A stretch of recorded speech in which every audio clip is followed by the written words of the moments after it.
No tree goes as missing without any trace.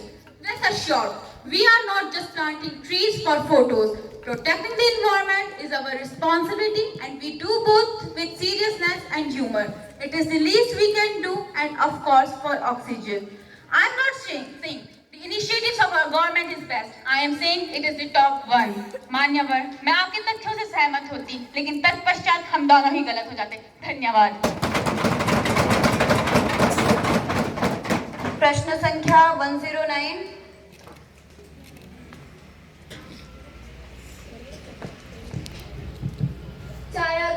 जब तुझे ही एहसास नहीं है तो फिर कौन समझे भला बीमार की बीमारी को। माननीय स्पीकर महोदया, मेरा प्रश्न माननीय स्वास्थ्य मंत्री जी से। 76 साल हो गए हमारे देश को बने हुए, परंतु अस्पताल एवं डॉक्टरों की सुविधा अब तक यहाँ उपलब्ध नहीं है। यहाँ आए दिन महिलाएं अपनी डिलीवरी के वक्त अपना दम तोड़ रही है। महिलाएं तो महिलाएं, उनके साथ साथ अन्य कई लोग जिनको बड़ी बड़ी बीमारियां हैं, उनको दूसरे देशों में जाकर अपना चिकित्सा करना पड़ रहा है। नहीं तो हजारों की तादाद में उनको भी अपना दम तोड़ना पड़ रहा है। सिर्फ और सिर्फ मेडिकल अरेंजमेंट के ना होने की वजह से हमारा देश स्वास्थ्य व्यवस्था में सबसे ऊपर होना चाहिए था, वो सबसे नीचे आता है। ऐसा क्यों? जनता पूछ रही है आपसे। यूं तो इलेक्शन के वक्त आप बड़े बड़े वादे करते हो, पर जब उनको पूरा करने का समय आता है आप अपनी बातों से मुकर जाते हो। यदि यहाँ अस्पताल है तो डॉक्टर नहीं, डॉक्टर है तो अस्पतालें नहीं, और दोनों है तो मशीनें नहीं। ऐसा क्यों? चारागार खुद है परेशान की सावन कैसा, खुद है परेशान की सावन कैसा, बदला बीमार ने बीमार से बीमार का रंग कैसा। लिमिटेड है तो मैं उन्हें बताना चाहूँगी। Our government is establishing telemedicine network that will connect local healthcare workers to specialists in mega hospitals. Government is also opening clinics in local and not so developed areas. Furthermore, we are training local healthcare workers to handle common health issues. उसके अलावा आयुष्मान, जो कि दुनिया की सबसे बड़ी health insurance scheme है, इसमें ओवर 10 करोड़ फैमिलीज को फ्री हेल्थ केयर मिली है। इसके अलावा मिशन इंद्रधनुष और एम्बुलेंस की facilities are some of that जो हमारी गवर्नमेंट इन प्रॉब्लम्स को टैकल करने के लिए की है। महोदय, मैं आपको बताना चाहूँगी कि हमारी गवर्नमेंट जो ट्रेडिशनल हीलिंग मेथड्स हैं उनका महत्व जानती है, स्पेशली हिमालयन रीजन्स जहाँ की संस्कृति का ये अभिन्न अंग है। Government is working on integrating traditional systems such as Ayurveda, naturopathy and homeopathy. We have also set an framework of collaboration between traditional healing methods and allopathic doctors to ensure benefits of both systems can be utilized. Thank you. प्रश्न संख्या 110। माननीय मंत्री जी, भारत चीन व्यापार का हाल ऐसा है जैसे हमारी जेब घट रही हो और उनकी बढ़ रही हो। हम उनसे 90 अरब डॉलर का सामान खरीदते हैं और बेचते सिर्फ 10 अरब डॉलर का। कि सरकार को लगता है कि ये व्यापार है या वन साइडेड लूट। इस व्यापार घाटे को कम करने के लिए क्या मेड इन इंडिया का कोई असली प्लान है या आप लोगों के नारे ही रहेंगे? धन्यवाद। Maintain silence. माननीय व्यापार एवं वाणिज्य मंत्री जी। आपका सवाल दिलचस्प है और तंज भरा भी, लेकिन सच्चाई यह है कि व्यापार घाटा बड़ा मुद्दा है और इसे कम करने के लिए सरकार सक्रिय है। चीन से आयात होने वाले उत्पादों के विकल्प भारत में बनाने के लिए उद्योग लगा जा रहे हैं। हमने PLI स्कीम भी लागू की है, जिसके अंतर्गत उत्पादन आधारित प्रोत्साहन योजना से इलेक्ट्रॉनिक्स, फार्मा और टेक्नोलॉजी सेक्टर में आत्मनिर्भरता हासिल की गई है। हमारे द्वारा वन ट्रेड एग्रीमेंट का पुनर्मूल्यांकन भी किया जा रहा है। आयात को कम करना और निर्यात को बढ़ाने के लिए नई नई व्यापारी नीतियां बनाई जा रही है। हम चाहते हैं कि अगली बार चीन भी मेड इन इंडिया प्रोडक्ट खरीदने को मजबूर हो, घाटा कम होगा और आत्मनिर्भरता बढ़ेगी। हमने कई सारी और नीतियां भी लाई है, जैसे vocal for local, one district one product, skill development for youth. और जब 2014 में हमारी सरकार बनी थी तभी हमने मेक इन इंडिया प्रोग्राम लाया था। धन्यवाद। माननीय मंत्री महोदय, मैं आप सभी का ध्यान उत्तराखंड की ओर आकर्षित करना चाहती हूँ, जो कई सुंदर स्थलों का घर है, जो यूरोप से अधिक आकर्षक एवं कश्मीर के समान ही सुंदर माना जाता है। उदाहरण के लिए मुंशियारी, जिसे सपनों की भूमि कहा जाता है, और पंच केदारों में से एक कल्पेश्वर अभी भी विकास और प्रचार के कारण अज्ञात है। देखा जाए तो बद्रीनाथ जैसे स्थानों के लिए काफी संसाधनों का उपयोग किया जा रहा है, और वहीं दूसरी ओर कल्पेश्वर और मुंशियारी जैसे स्थानों के विकास को अनदेखा किया जा रहा है। मेरा प्रश्न यह है कि पर्यटन मंत्रालय सिर्फ कुछ गिने चुने स्थानों पर ही ध्यान क्यों केंद्रित कर रहा है? मुंशियारी और कल्पेश्वर जैसे स्थानों के विकास के लिए सरकार कब ठोस कदम उठाएगी ताकि पर्यटन और अर्थव्यवस्था को बढ़ावा मिल सके? धन्यवाद। माननीय पर्यटन मंत्री जी, माननीय स्पीकर, माननीय सदस्य, यह कहना आसान है कि इन क्षेत्रों का विकास नहीं हुआ, लेकिन हमें यह भी देखना चाहिए कि जब विपक्ष सत्ता में थी तो उन्होंने इन क्षेत्रों के लिए क्या किया। यह केवल हमारी सरकार की नहीं बल्कि पूर्ववर्ती सरकार की भी जिम्मेदारी थी। अगर पूर्ववर्ती सरकार ने कुछ नहीं किया तो आपकी सरकार ने क्या किया है? रुकिए जरा। हमारी सरकार ने विकास को प्राथमिकता दी है और बद्रीनाथ के साथ साथ अन्य स्थानों को भी इन विकास योजनाओं में शामिल किया है। जैसे ऑल वेदर रोड के माध्यम से न केवल धार्मिक पर्यटन बल्कि साधारण पर्यटन का भी विकास हुआ है, और हम प्रयास कर रहे हैं कि चार धामों की तरह ही मुंशियारी और कल्पेश्वर जैसे स्थानों का भी विकास हो। धन्यवाद। प्रश्न संख्या 112।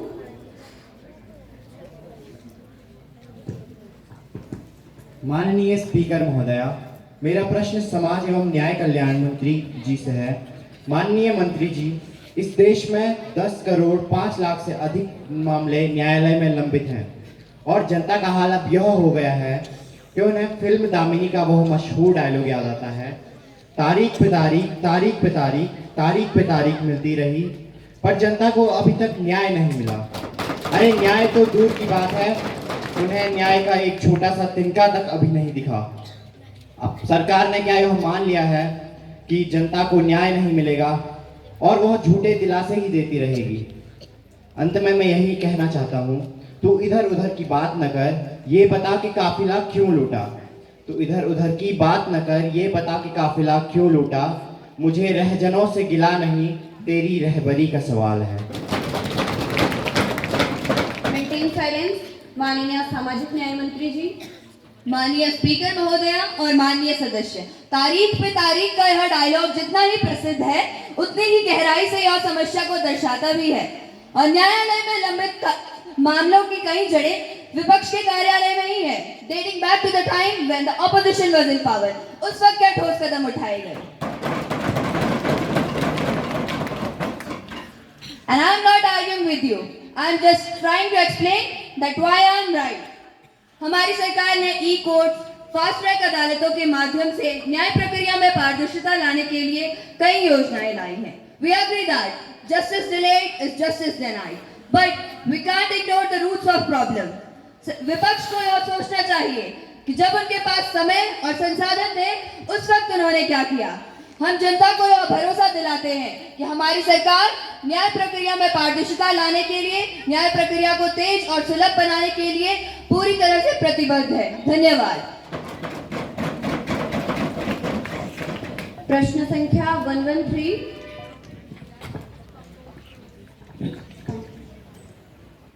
माननीय मंत्री जी, चलिए माना कि आप जनता को न्याय दिलाएंगी, पर आपको क्या यह पता है अंकिता भंडारी केस जो ऋषिकेश में हुआ था उसमें आपकी ही सरकार का एक नेता था और आपने उसके खिलाफ कोई केस नहीं किया। और मैं यह भी बताना चाहता हूं कि आपकी ही सरकार में 39% ऐसे लोग हैं जिन पर केस लगा है।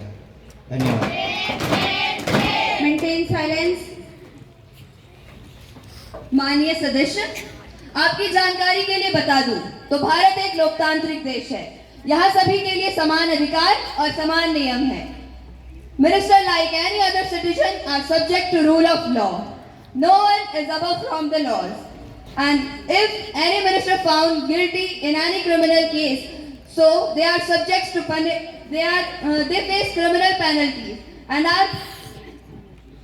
Sabha according to the Representation of People Act 1957 and Criminal Law Amendment 2013, Section 376A and B of Indian Constitution. Thank you. प्रश्न संख्या 113।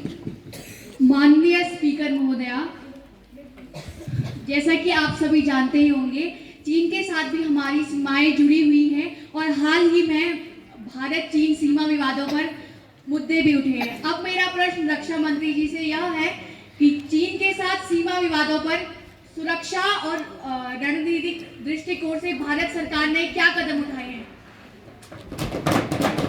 माननीय रक्षा मंत्री जी। From security perspective, dear madam, we have significantly enhanced our border infrastructure, ensuring that our forces are always ready to respond. As I often say, our borders are secure because we act, not because we argue. In matter of national security, actions speak louder than dialogues.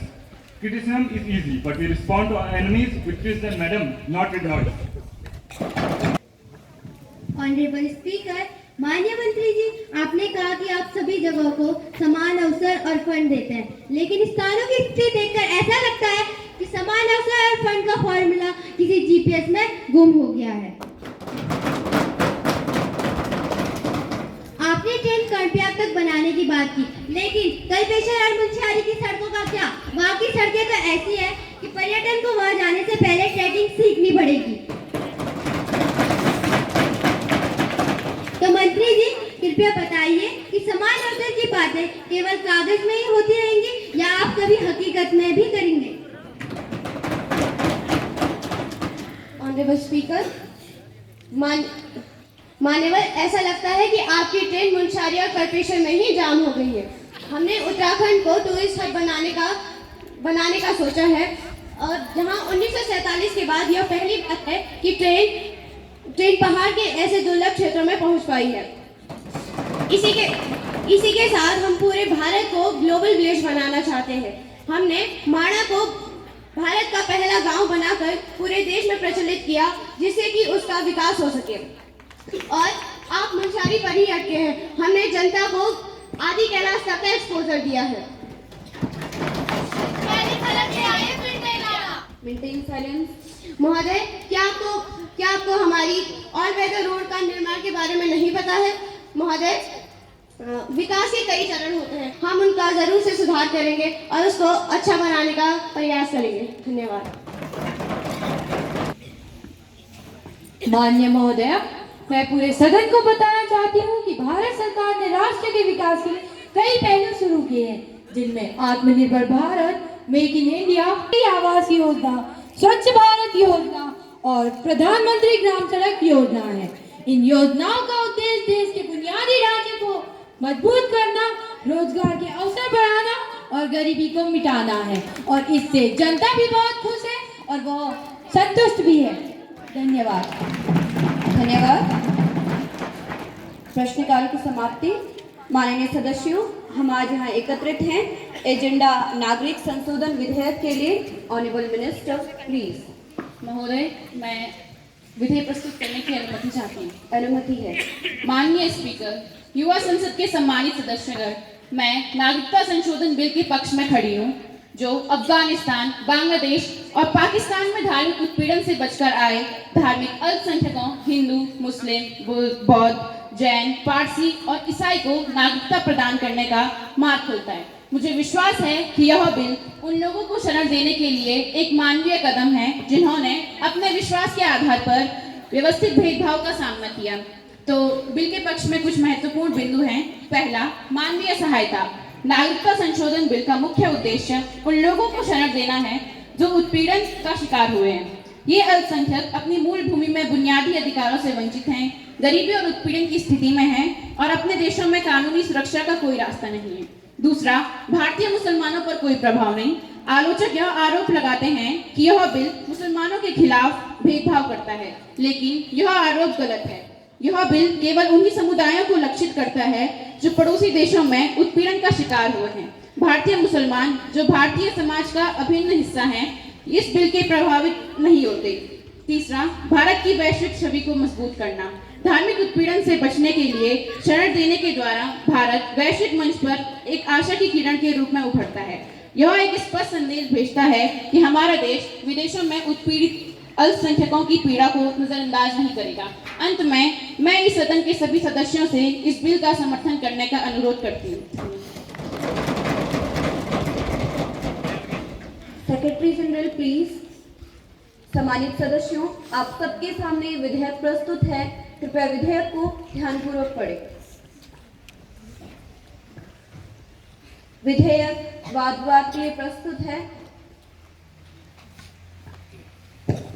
माननीय speaker महोदया एवं युवा संसद के प्रतिष्ठित सदस्यगण, मैं आपके सामने नागरिकता संशोधन बिल के खिलाफ खड़ा हूं, क्योंकि यह हमारे संविधान में निहित समानता और धर्मनिरपेक्षता जैसे कई सिद्धांतों का उल्लंघन करता है। जबकि यह बिल मानवीय कदम के रूप में प्रस्तुत किया जा सकता है, पर इसके गहरे प्रभाव हो सकते हैं जो भारत के सामाजिक ताने बाने को नुकसान पहुंचा सकते हैं और हमारे संवैधानिक मूल्यों को खतरे में डाल सकते हैं।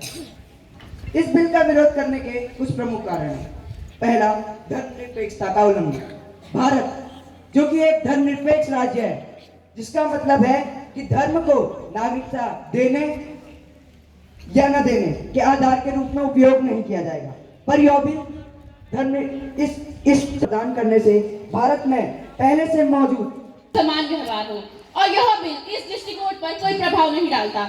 दूसरा, चलो मानव विपक्ष सांप्रदायिक तनाव के बारे में चिंता व्यक्त करता है, कोई बात नहीं, लेकिन असल बात यह है कि भारत हमेशा से शरण देने वाला देश रहा है, और यह बिल उन समुदायों की मदद करना चाहता है जो हिंसा और उत्पीड़न के सीधे खतरे में है। और यह ऐसा करके हमारे देश में कोई नया बंटवारा पैदा नहीं हो जाता, बल्कि ये हमारी भारत की संस्कृति को दर्शाता है, जो कि जरूरतमंदों की मदद करना है। अंत में मुसलमानों का भेदभाव करता है। कुछ धार्मिक समूहों को नागरिकता देना या अन्य को छोड़ देना भारत के समानता के सिद्धांत के खिलाफ है।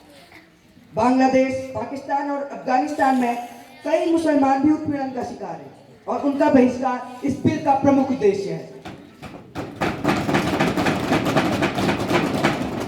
यहाँ तक कि समर्थक यह दावा करते हैं कि यह बिल भारत के शरण देने की परंपरा के अनुरूप है, परंतु यह गलत है, क्योंकि यह नागरिकता देने की प्रक्रिया में धर्म को विभाजनकारी मानक बनाता है, जो भारत के सामाजिक और राजनीतिक परिदृश्य पर दीर्घकालिक प्रभाव डाल सकता है। माननीय स्पीकर, बिल अच्छे उद्देश्य से लाया गया हो सकता है, लेकिन यह अंततः भेदभावपूर्ण और संविधान के खिलाफ है। यह धर्मनिरपेक्षता, समानता और न्याय के सिद्धांतों को कमजोर करता है, जो हमारे देश की नींव है। हमें दीर्घकालिक सामाजिक एकता के दृष्टिकोण से इस बिल को अस्वीकार करना चाहिए और ऐसे समाधान की ओर बढ़ना चाहिए जो सभी की गरिमा और समानता को बनाए रखे। धन्यवाद। माननीय स्पीकर, मैं गृह मंत्री होने के नाते यह कहना चाहता हूँ, नागरिकता संशोधन में उन लोगों को शरण देने की में एक महत्वपूर्ण कदम है जिन्होंने बुनियादी अधिकारों से वंचित होने और उत्पीड़न का सामना किया है। यह भारत की प्रतिबद्धता को व्यक्त करता है कि चाहे कार्यवहन में चुनौतियां ही क्यों न आए, हमें इस चुनौतियां क्यों न आ जाए, मैं इस सदन से आग्रह करता हूं कि वे सभी इस बिल का मानवतावादी पहलू समझे और इसका समर्थन करें मेरे साथ मिलकर। धन्यवाद। यह बिल संविधान के अनुच्छेद 14 और 15 का घोर उल्लंघन करता है। धर्म के आधार पर नागरिकता तय करना हमारे लोकतंत्र के लिए घातक हो सकता है। माननीय विपक्षी दल के नेता, आप देश को बांटने का काम कर रहे हैं, जोड़ने का नहीं। आप दुश्मन हैं उन अल्पसंख्यकों के जिनके खिलाफ यह बिल आ रहा है। क्या सदन की मर्यादा बनाए रखें।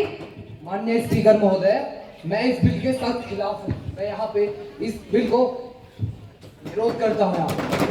कृपया सदन की मर्यादा बनाए रखें। Maintain silence. महोदय, मैं इसका इनका उत्तर देना चाहूँगा। यह बिल किसी भी धर्म के खिलाफ नहीं है, बल्कि उन लोगों के हित में है जो कि पड़ोसी देशों में धार्मिक उत्पीड़न का शिकार हुए हैं। हमारे भारत की संस्कृति हमेशा से ही वसुधैव कुटुंबकम की रही है, और जिस आसानी से आप इस बिल का विरोध कर रहे हैं, कल के दिन तो भारत का बंटवारा आप ही करेंगे और आप हमारी सरकार पर सवाल उठाते हैं। तो महोदय, मैं आपको यह बता दूं कि अगर हमारी सरकार न होती तो ना आज हमारे पास कश्मीर होता, न हमारे पास आज अरुणाचल प्रदेश होता, और न हमारे पास आज लद्दाख होता। धन्यवाद। Maintain silence. विपक्षी दल, मंत्री परिषद। Now the House will vote on the Citizenship Amendment Bill. Those in favor, please raise your hand and say yes, and those who are opposing, please say no.